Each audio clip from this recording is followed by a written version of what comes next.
రక్షణ, మూడవ మాట బాధ్యత, నాలుగవ మాట ఎడబాటు, తండ్రి యొక్క ఎడబాటుని గురించి తెలుసుకున్నాము. ఐదవ మాట పాస్టమ్ గారు చెప్పారు. ఐదవ మాట దప్పిక, ఆత్మల యొక్క దప్పిక గురించి తెలుసుకున్నాము. అయితే ఆరవ మాట మనం ధ్యానించుకున్నాం. ఇప్పుడు యోహాను సువార్త 19వ అధ్యాయం 30వ వచనం చూసుకున్నాం. యోహాను సువార్త 19వ అధ్యాయం. యేసు ఆ చిరకను పుచ్చుకొని సమాప్తమైనదని చెప్పి తల వంచి ఆత్మను అప్పగించాను. చిన్న ప్రార్థన చేసుకున్నాం. మహాపరిశుద్ధుడ, మహాగరుడానికి ఘనమైన నామానికి వందనాలు, స్తోత్రాలయ్యా. ఆశ్చర్యకరడానికి వందనాలు, అద్భుతకరుడమైన దేవానికి వందనాలు, స్తోత్రాలైనా. దేవ ఇప్పటి వరకు 5 మాటలు వరకు తండ్రి 5 మాటలు చెప్పి ఉన్నారు ప్రభా. నీకు మహిమకరంగా చెప్పించిన విధానం బట్టి వందనాలు ప్రభా. ఎవరికైతే ఏ యొక్క మాట తండ్రి ప్రతి మాట కూడా ప్రతి ఒక్కరికి కూడా నాయన ప్రభా వేసే అర్థమైందని నమ్ముచున్నాం ప్రభా. వారి హృదయానికి తాకిందని నమ్ముచున్నాం ప్రభా. తండ్రి జ్ఞాపకం చేసుకొని ప్రభా తండ్రి వేసే మేము పాట ద్వారా ఏదైతే నీ సిలువ యొక్క మాటలను మా జీవితాంతం కూడా నాయన చెప్తూ ఉంటామని నాయన తండ్రి చెప్పి ఉన్నాము. ఆ ప్రకారంగా మేము ఉండడానికి సహాయం చేయండి నాయన. ఈ యొక్క 6వ మాటలు తండ్రి మేము వెళ్తుండగా నాయన నీవు నాతోని మాతోని అందరితో మాట్లాడండి ప్రభా. నేను అర్హురాలు కాదు ప్రభా తండ్రి యేసయ్య. కేవలం నాయన తండ్రి నీ యొక్క కృప వలన ఆయన తండ్రి నీ యొక్క దైవజనుల కృప వలన ప్రభా యేసయ్య వారి యొక్క నాయన ప్రభా అవకాశం ఇచ్చారు ప్రభా తండ్రి.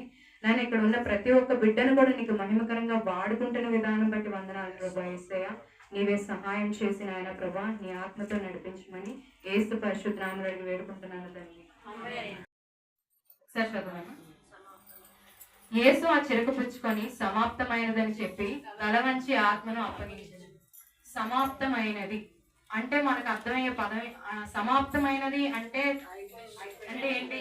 ఓకే, నాకైతే ఫస్ట్ సమాప్తమైనది అంటే అప్పుడులో ఏంటి సమాప్తమైనది అంటే ఆలోచించదండి అనమాట. సమాప్తి ఎప్పుడు వెళ్ళలేదు ఈ వర్డ్ అని. అయితే పూర్తి అయింది ఏంటి మా దేవుడు అంటే దీనికి 2 మీనింగ్స్ ఉన్నాయి. అయితే ఫస్ట్ మనం చూసుకుంటే దీని ఒరిజినల్ లాంగ్వేజ్ లో ఇది ఏం రాయబడి ఉందంటే గ్రీకు భాషలో టెటెలస్టై అని రాయబడింది. ఏమని రాయబడింది? టెటెలస్టై. టెటెలస్టై అంటే ఏంటంటే వెల పూర్తిగా చెల్లించబడింది అని అర్థం. ఏంటి? వెల పూర్తిగా చెల్లించబడింది అంటే రుణము అంటే ఇప్పుడు అప్పు. ఓకే, రుణం అంటే అప్పు కదా, అప్పు పూర్తిగా చెల్లించబడింది అని అర్థం అనమాట. అయితే రెండవదిగా వచ్చిన పని పూర్తి అయింది అంటే ఏదైతే పని చేయాల్సి ఉందో అది పూర్తి చేయడం. ఇందాక పాస్టర్ గారు సమాప్తి గురించి చిన్న చెప్పారు. అదే పూర్తి చేయడం అనమాట. దేవుడు దేనికోసం అయితే భూమి మీదకి వచ్చారో ఆ పనిని పూర్తి చేసి తిరిగి వెళ్ళారని చెప్పారు పాస్టర్ గారు. అది రెండవది అనమాట. అయితే ఈ 2 కూడా దీనికి 2 మీనింగ్స్ ఉన్నాయి. సో దేవుడు మొదటిగా మనం చూసుకుందాం. నేను దీని గురించి 3 రిఫరెన్స్ అలా చెప్పేసి క్లోజ్ చేస్తాను. అయితే మొదటిగా మనం చూసుకుంటే దేవుడు ఏం చెల్లించాడు, దేనికి చెల్లించాడు అని మనం చూసుకుందాం. అయితే మన యొక్క పాపముల కోసం దేనికోసం అండి దేవుడు మనకి మన చెల్లించారు, వెల చెల్లించారు? మన యొక్క పాపముల కోసం ఆయన వెల చెల్లించారు. అంటే మన యొక్క పాపం పెరిగి పెరిగి పెరిగి అది గొప్పగా ఉంది. ఆ అప్పును తీర్చాలంటే దేవుడు ఇక్కడ మన పాపాల కోసం ఏం చేశారు? ఆయన రుణాన్ని పూర్తిగా చెల్లించారని తెలుసుకుంటున్నాం. ఎఫెసీయులకు రాసిన పత్రిక 2వ అధ్యాయం 13-14 వచనాలు చూసుకున్నాం. మరియు అపరాధముల వలన శరీరమందు సున్నతి పొందుతా ఉండటం వలన మీరు మృతులై ఉండగా దేవుడు రాతపూర్వకమైన ఆజ్ఞల వలన మన మీద రుణముగాను మనకు విరోధముగాను. అయితే ఇక్కడ ఏంటంటే మరియు అపరాధముల వలనను శరీరమందు సున్నతి పొందక ఉండటం వలన. అయితే ఫస్ట్ ఏంటి? మనం చేసిన అపరాధములు అంటే ఏంటంటే మనం చేసిన తప్పులే కదా, పాపాలు. అయితే ఆ పాపాల వలన మనం శరీరమందు సున్నతి పొందక ఉండటం వలన అంటే ఇది కేవలం బాప్తిజంకి సంబంధించిందే కాదు, ధర్మశాస్త్రానికి సంబంధించిందే కాదు, మన ఆత్మీయ జీవితానికి కూడా సంబంధించిన విషయం. అంటే దేవునితో సహవాసం లేకుండా ఉన్నాం కాబట్టి మనకి ఏమైంది? అపరాధములు చేస్తూ వెళ్ళిపోయాం కాబట్టి ఇప్పుడు ఆటోమేటిక్ గా ఒక పాపం చేసామంటే అలా పాపాలు చేసుకుంటూ వెళ్ళిపోతుంటాం. ఆ పాపాలు చేసిన తర్వాత ఇంకేంటి? దేవుళ్ళు ఉండాలనిపిస్తుందా ఎవరికైనా? దేవుడి మాటలు ఏంటని చర్చికి వెళ్ళి ఏంట్రా బాబు నీతి మాటలు చెప్పేస్తున్నారు అనుకొని అవి చెయ్యాలనుకోం. మనం దేవునికి నచ్చినట్టుగా ఉండాలనుకోము. అప్పుడు ఏమవుతుంది? దేవునితో సహవాసం చేయకుండా ఉండిపోతాం అనమాట. అయితే ఎప్పుడైతే దేవునితో సహవాసం చేయకుండా ఉంటామో, మీరు మృతులై ఉండగా, దేవునితో సహవాసం చేయకపోతే మనం ఏమై ఉంటాం? పాపంలో ఉంటే పాపములు, దేవునితో సహవాసం లేకుంటే మనం దేనితో సమానం? మృతులతో. ఓకే, మీరు మృతులై ఉండగా నుండిన పత్రమును మేకులతో సిలువకు కొట్టి. అయితే ఇక్కడ ఏంటంటే, వన్స్ ఎప్పుడైతే దేవుని ప్రజలు దేవుని దారి, విశ్వాసి దేవుని దారి తప్పిపోతాడో, తప్పిపోయిన తర్వాత మన మీద అపరాధాలు ఉంటాయి. ఓకే, దేవునితో సహవాసం లేనందువల్ల మనం దేనికి పాత్రలం? మరణానికి పాత్రలం. అయితే ఇక్కడ ఏంటంటే మనకి ఇక్కడ రుణం అనే పత్రం అని ఇక్కడ రాయబడింది. రుణముగాను మనకు విరోధముగాను నుండిన పత్రము అంటే అది రుణపత్రము, అంటే అప్పుల బాకీ పత్రం అని అర్థం అన్నమాట. అంటే అది మనకు ఒక శిక్షా విధి. ఓకేనా? ఏంటది? రుణం అనే పత్రం అనేది మనకు ఒక శిక్షా విధి. ఆ శిక్షా విధిలో మనకి ఏంటి? మరణము, ధర్మశాస్త్రానికి సంబంధించిన శిక్షలన్నీ కూడా అందులో రాయబడి ఉన్నాయి అన్నమాట. అయితే దేవుడు తన అధికమైన ప్రేమతో ప్రేమించి మన కోసం ఏం చేశారంటే, ఇక్కడ ఆ యొక్క రుణపత్రం ఉంది కదా, యాక్చువల్లీ చెప్పాలంటే మన పాపాలకి మనమే పాత్రలం. అవునా కాదా? ఇప్పుడు మనం ఒక తప్పు చేసాము, దానికి ఫలితం వస్తుంది అంటే అది మనమే అనుభవించాలి. కానీ దేవుడికి అది ఇష్టం లేదు. ఇక్కడ ఏం చేశారు? వ్రాతరూపకమైన ఆజ్ఞల వలన మన మీద రుణముగాను మనకు విరోధముగాను నుండిన పత్రమును మేకులతో సిలువకు కొట్టి దాని మీద చేవ్రాతను తుడిచివేసి మనకు అడ్డము లేకుండా దానిని ఎత్తివేసి మన అపరాధములన్నిటినీ క్షమించి, హల్లెలూయా, మన అపరాధములన్నిటినీ క్షమించి ఆయనతో కూడా మిమ్మల్ని జీవింపజేశాను. దేవుడు ఏం చేశారంట? ఆ యొక్క రుణము అని అంటే మనం పొందాల్సిన శిక్షా విధి, ఇది ఒక పేపర్ ఉందనుకోండి, మనం పొందవలసిన శిక్షా విధి ఇది. అయితే దేవుడు దీని సిలువ కొట్టి దాని మీద ఉన్న అక్షరాలు చెరిపి అసలు దీన్ని ఏం చేశారు? ప్యూర్ వైట్ గా చేస్తారనమాట. అంటే మనకి ఇంకా ఏ శిక్షా విధి లేదు.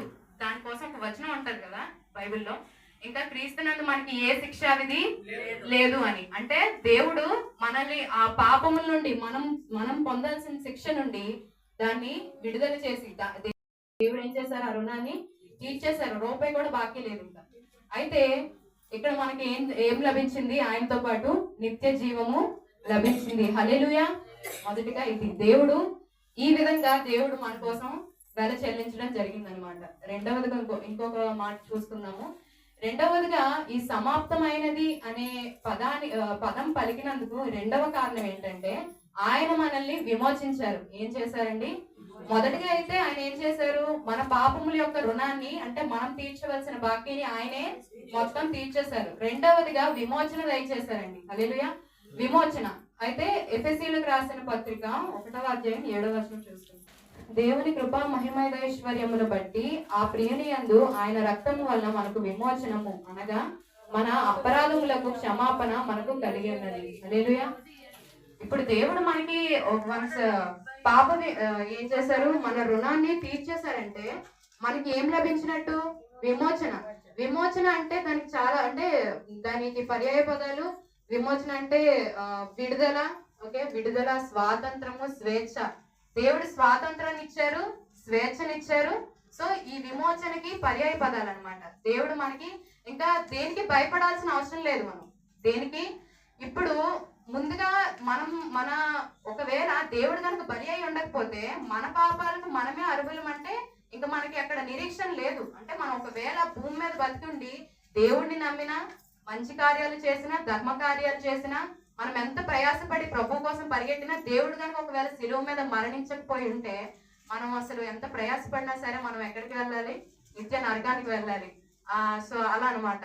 అయితే ఇక్కడ దేవుడు ఏం చేశారు? మన రుణం అనే బాకీ ఆయన రక్తం ఒక్కటే పాపం లేని రక్తం కాబట్టి దాన్ని చెల్లించి, ఆయన అమూల్యమైన రక్తానికి ఏ శిక్ష విధి ఉండదండి.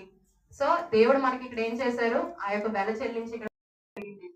ఓకే, సో ఇలాగా దేవుడు ఈ తన రక్తం ద్వారా మనలను విమోచన దయచేశారు. అలాగే గలతీ పత్రిక 3వ అధ్యాయం 14వ వచనం చూసుకున్నాం. క్రీస్తు మన కోసం శాపమై మనలను ధర్మశాస్త్రం యొక్క శాపము నుండి విమోచించెను. హల్లెలూయా. దేని నుండి విమోచించారు దేవుడు? విమోచన అంటున్నాం కదా, స్వాతంత్రం అంటున్నాం కదా. దేని నుండి? పాపము నుండి, శాపము నుండి విడుదల దయచేశారు. అయితే ఇక్కడ మీకు ఒక డౌట్ రావచ్చు. క్రీస్తు మన కోసం శాపమై మనలను క్రీస్తు మన కోసం శాపమే. దేవుడి దగ్గర శాపం ఉంటుందా? చెప్పండి. దేవుడి దగ్గర శాపం ఉండదు. ఎందుకు ఆయన ఇక్కడ క్రీస్తు మన కోసం శాపమయ్యాడు? ఇక్కడ మనకు ఇక్కడ రాయబడి ఉంది. ఇందాక సిస్టర్ మౌనిక గారు ఒక రిఫరెన్స్ చెప్పారు, అయితే అయితే ఇక్కడ మనకి ఎప్పుడైతే దేవుణ్ణి సిలువకి వేలాడదీశారో ఆయన అంతసేపు రక్తం కారినంత వరకు ఆయన ఆ సిలువ మీద ఉన్నారు. సో ఆ టైంలో ఏంటంటే మన యొక్క పాపములన్నిటినీ ఆయన తీసుకొని తనకున్న తన యొక్క నిత్య జీవాన్ని మనకి పంచిపెట్టడం జరిగింది అనమాట. హల్లెలూయా. సో అక్కడ క్రీస్తులో లోపం లేదు, మన యొక్క లోపాలన్నీ ఆయన మీద మోపబడ్డాయి. హల్లెలూయా. అయితే ఇక్కడ దేవుడు పాపముల నుండి శాపముల నుండి ఈ విధంగా మనకు విమోచన దయచేశారని తెలుసుకుంటున్నాం. అలాగే ఓకే, మార్కు సువార్త 10వ అధ్యాయం 45వ వచనం. ఒకసారి ఎవరంటారు? మార్కు సువార్త 10వ అధ్యాయము 45వ వచనం.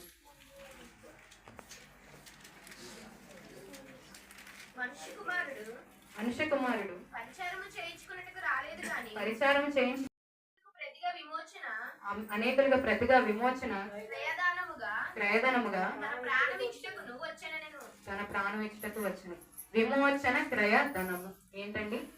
విమోచన క్రయధనము మనకు విడుదల కలిగించడానికి, ఆయన ప్రాణాన్ని క్రయధనంగా చెల్లించడానికి భూమి మీదకి వచ్చారంట. దేనికి వచ్చారు? ఆయన ప్రాణాన్ని, అంటే ఆయన ప్రాణాన్ని ఇచ్చి, ఆయన రక్తాన్ని ఇచ్చి మనకి ఏం చేశారు? ఆయన విమోచనని కొన్నారు. ఏం చేశారు? కొన్నారు. ఆ విమోచన పొందడానికి దేవుడికి మనం ఎప్పుడు కూడా మనం రుణం తీర్చలేము. ఇంకా ఆయన రుణముగా ఏం కోరుకుంటున్నారు? మన హృదయాన్ని, మనం ఆయన నమ్మడాన్ని మాత్రమే కోరుకుంటున్నారు. ఆయన మనం ఏదో ఇవ్వాలి చెయ్యాలి అని ఏది కాదు. ఒకవేళ మనం ఇచ్చినా సరే, ఆయనకి ఎంత ఇచ్చినా సరే ఆయన తక్కువే అనమాట. అసలు మనం ఇవ్వలేము ఆయనకి. సో మన దగ్గర నుండి చాలా చిన్నది ఆశిస్తున్నారు. అదేంటది? మన హృదయం. Very good. సో తర్వాత మూడవదిగా, ఫస్ట్ మనం ఏం చేసాం? దేవుడు మన యొక్క పాప రుణాన్ని తీర్చారు. ఓకే. రెండవది ఏం చేశారు? విమోచన దయచేశారు. మూడవది ప్రాఫెసీ ఫుల్ఫిల్మెంట్. అయితే దీన్ని ఏమంటారు? ప్రవచనాల యొక్క నెరవేర్పు. ఏంటండి? ప్రవచనాల యొక్క నెరవేర్పు. దేవుడు ఇది ఆల్రెడీ ముందు వచనాల్లో కూడా మన వాళ్ళు చెప్పి ఉన్నారు. ఎందుకంటే కీర్తనల్లో, యెషయా గ్రంథంలో, అలాగే ముందు దేవుడు చనిపోక ముందు, నిద్రించక ముందు ఉన్న ప్రవచనాలు ఏవైతే ఉన్నాయో అవి నెరవేరాయి అని ఈ లేఖనం. అంటే అది కూడా సంపూర్తి చేశారనమాట. నేను ఫస్ట్ అర్థం టెటలస్టే అని చెప్పాను. రెండవ అర్థం ఏం చెప్పాను? పూర్తి అయిందని చెప్పాను. సో ఇక్కడ ఏంటి? ప్రాఫెసీస్ అనేవి నెరవేరాయి. ఎంత పూర్తిగా నెరవేరాయి. దాదాపు 300కు పైగా దేవుడు జయించారా, ఓడిపోయారా? గుడ్ ఫ్రైడే కదా. సో గుడ్ ఫ్రైడే అని ఎందుకు వచ్చింది? దేవుడు జయించారు కాబట్టి వచ్చింది. అయితే ఈ మాట పలికేటప్పుడు సమాప్తమైనది అని అనేటప్పుడు దేవుడు ఎలా అన్నారంట? ఒక వచనం చూద్దాము. కొలస్సీలకు రాసిన పత్రిక 2వ అధ్యాయము 15వ వచనం. ఇంకా లాస్ట్ ఓపికగా ఉందంటే అయిపోయింది. ఆయనతో కూడా మిమ్మల్ని జీవింపచేసెను, ఆయన ప్రధానులను అధికారులను నిరాధారులుగాను చేసి శిలువ చేత జయోత్సాహంతో వాని పట్టి తెచ్చి బాహాటముగా వేడుకకు కనపరచను. హల్లెలూయా. ఇక్కడ దేవుడు ఎలా అన్నారంట? సాడ్ గా ఇట్ ఈస్ ఫినిష్డ్ అన్నారు. కానీ ఐఎమ్ ఫినిష్డ్ అనలేదు ఇక్కడ దేవుడు. నా పని అయిపోయిందిరా బాబు అనుకొని అనలేదు. It is finished.